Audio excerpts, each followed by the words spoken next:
Hey everyone, it's Ben Hardy here, and in today's we'll be comparing every single powertrain on the new 24 F-150 to see which one is the best for you to get. Before we get into this video, I want to give a huge shout out and thank you to the Ed Kenley Ford here in Layton, Utah for giving me some time with all four of these F-150s. I'll include a link to their website in the description down below so you can check out what they have currently.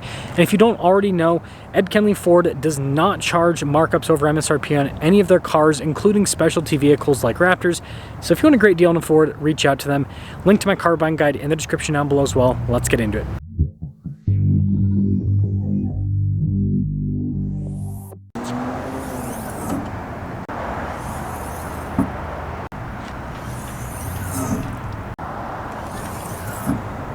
The first engine is a turbocharged 2.7 liter V6 that goes through a 10-speed, fuel economy 17 around town and then 23 on the highway, with power outputs being 325 horsepower and then 400 pound-feet of torque.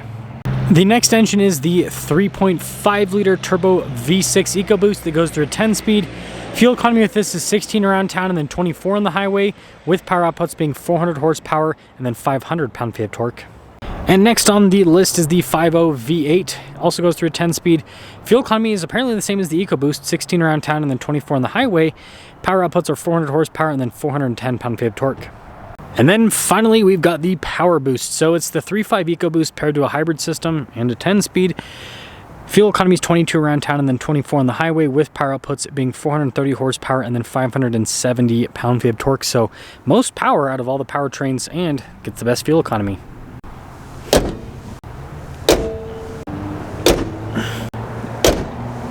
Before we move forward with this comparison, I do want to mention, if you want to see more videos just like this, then I recommend you subscribe because I post content every single day.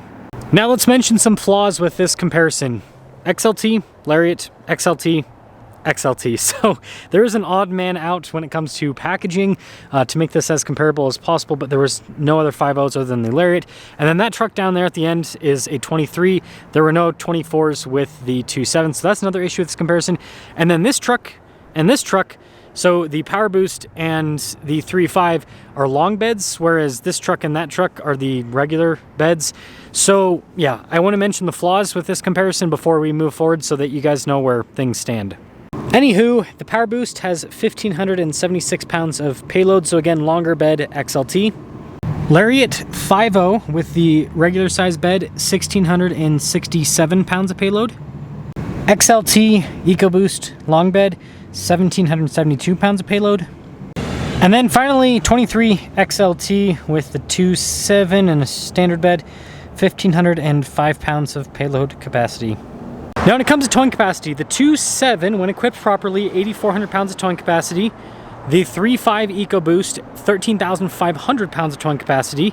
The 5.0 V8, 12,900 pounds.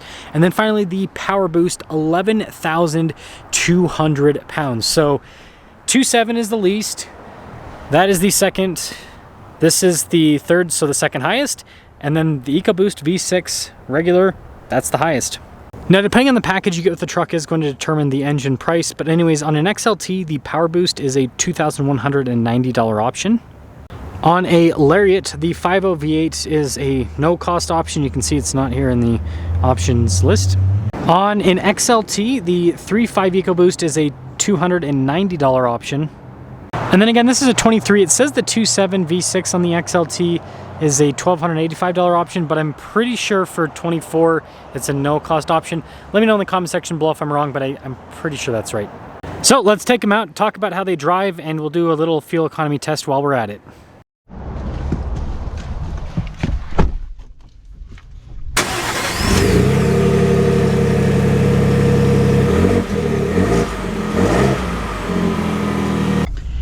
Okay, setting off in the 2.7, and we're gonna do our fuel economy reset right now. Boom. So reset. Again, this isn't going to be the best fuel economy test of all time, but you know, I figure since we're doing a powertrain comparison, it's worth doing some sort of back-to-back comparison with the economy of the different vehicles. What I will say is, so far the 2.7, it's got good torque. Torque is not lacking with this powertrain. Smooth too.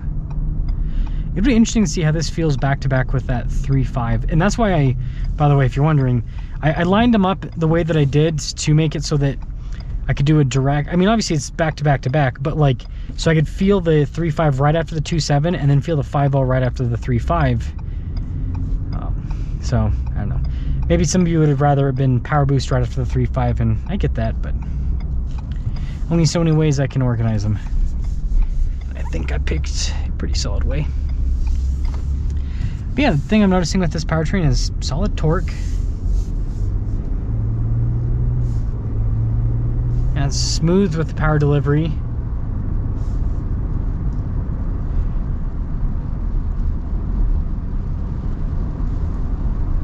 Yeah, it doesn't, I mean, no matter when you get into the pedal, it doesn't really feel like it's a struggle for power. I mean, we'll get on it a little bit here. Like, it's solid. Solid with the power. So for being an entry-level powertrain for a pickup truck, I mean, when you compare this to Ram's entry-level, the Pentastar V6, this thing's a monster. That Pentastar V6 has zero chance against this. But just to keep the video length reasonable, what I'll do is I'm going to keep driving, and then once I get to the end of the drive with this, I'll quickly do a clip again, show you guys what the fuel economy ended up being. But yeah, the 2.7, it's got some good power.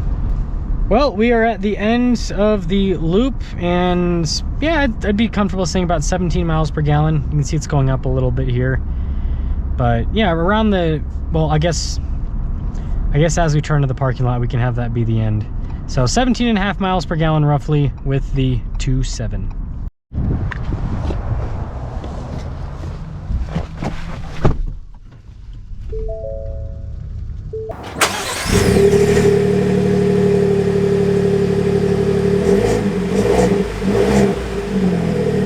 Same as the 2.7.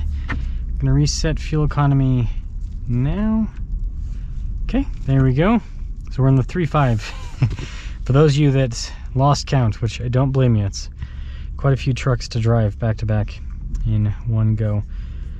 But what I will say is, right off the bat, not noticing a huge difference with this compared to the 2.7 in terms of the initial kind of torque feel, if that makes sense. And sound wise, sounds like it's a little bit louder, but again, it's not a huge difference. They're both V6s, they're both turbocharged, but you know, displacement difference, pretty big displacement difference for on the small engine side of things, which is interesting.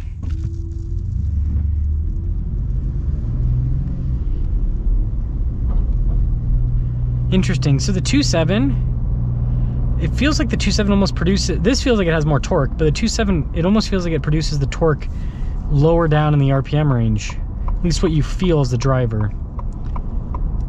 So that's kind of an interesting difference between them. Doesn't feel any better or worse with the handling, you know, even though it's a bigger engine.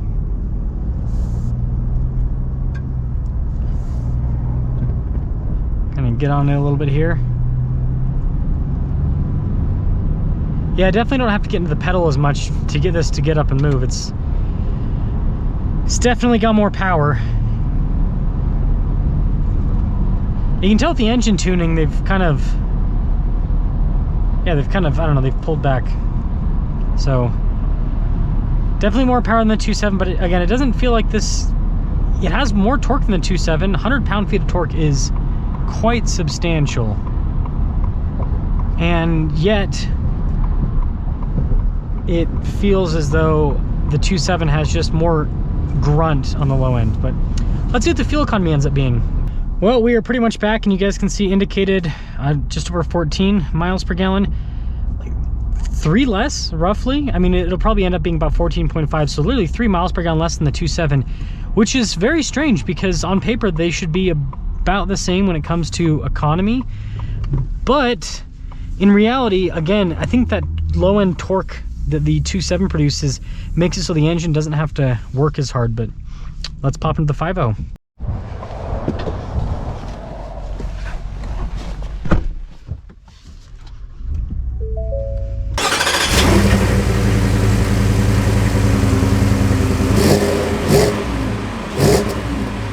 And we are in the coolest truck of them all, 5.0 V8 Lariat. Let's reset the fuel economy, just like the other ones. Okay, reset. And here's the deal. It doesn't have that same turbo shove that you get in the 2.7 or the 3.5, but it's got that immediate response you get out of a V8, which is just such a good feeling, especially in a big pickup truck like this. And it sounds good. You got a deep rumble. It's nice. Again, handling doesn't feel any different. Might even be a little bit better, actually. Yeah, you can hear the V8 kind of coming to life a little bit. Listen to that. Definitely not as quick as the 3.5. I'd say quicker than the 2.7. But yeah, not as quick as the 3.5. But sounds a heck of a lot better, let me tell you. And it's just a smooth powertrain. It's really smooth. Doesn't struggle at all. See, with the turbocharged engines, it's a game of the turbos spooling up and down and up and down, whereas this, it's just on and off the throttle. So I will not be shocked if this ends up putting a better fuel economy figure than, probably not the 2.7, but if it's higher than the 3.5, I don't think I'll be shocked. So let's see. Well, coming into the final stretch, and yeah, I guessed it and I was correct. This is gonna end up at like 15.5 probably by the time we're into the parking lot. So again, not as economical as the 2.7, but better. 15.6, yeah, better than the 3.5 EcoBoost. I thought that would happen and it did. So let's pop into the Powerboost.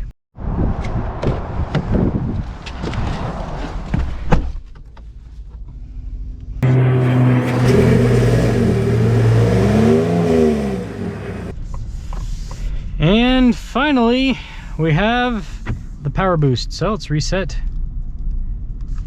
This, in theory, should be a lot more economical than all three of the trucks that we just tested. Hybrid, and it's got a V6 turbo. So it should be better.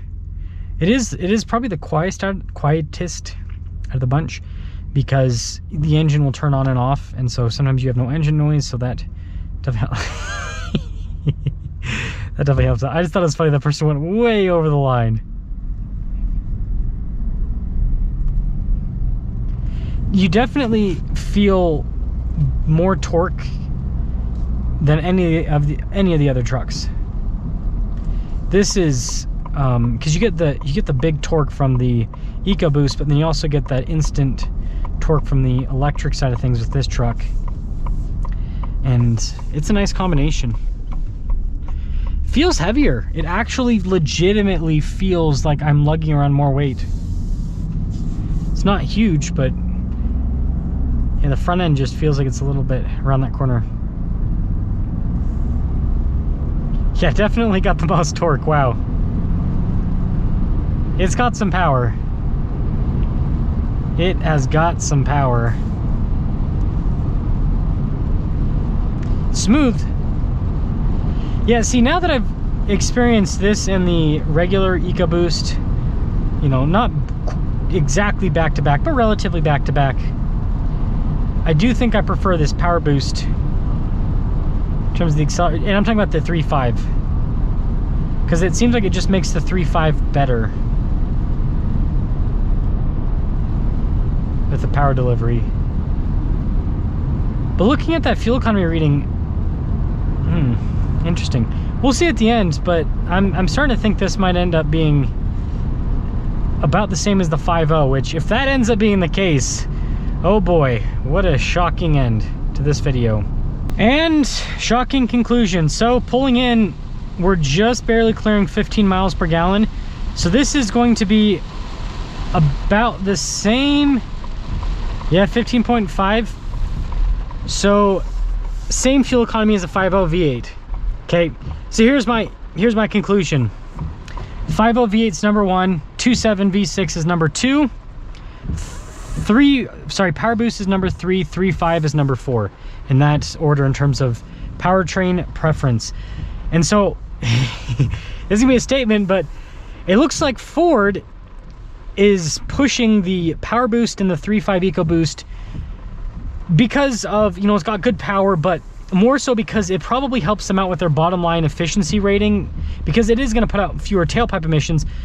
But for you as the consumer, it looks like it's not really beneficial, because you get same fuel economy in the Powerboost as a naturally aspirated V8, or, you know, potentially worse, and you're paying more money for it, more complexity, probably less reliability.